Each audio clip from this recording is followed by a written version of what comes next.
Nggak habis-habis ya, oleh-oleh Jepang lagi. Hari ini apa nih? Wow. Bawang bombay. Acar bawang bombay ya, sedikit penyok, maklum di perjalanan jauh. Bawang bombaynya tuh besar, langsung cobain ya.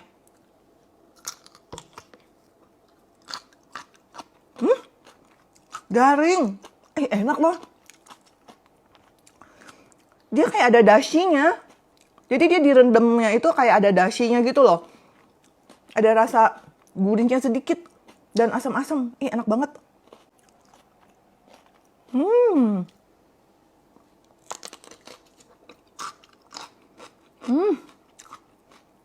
Serius ini enak guys.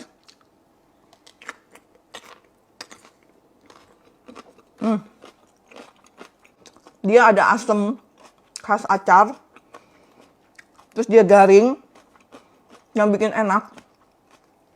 Ada harum dashinya itu loh. Ada sedikit rasa soya sauce. Enak banget.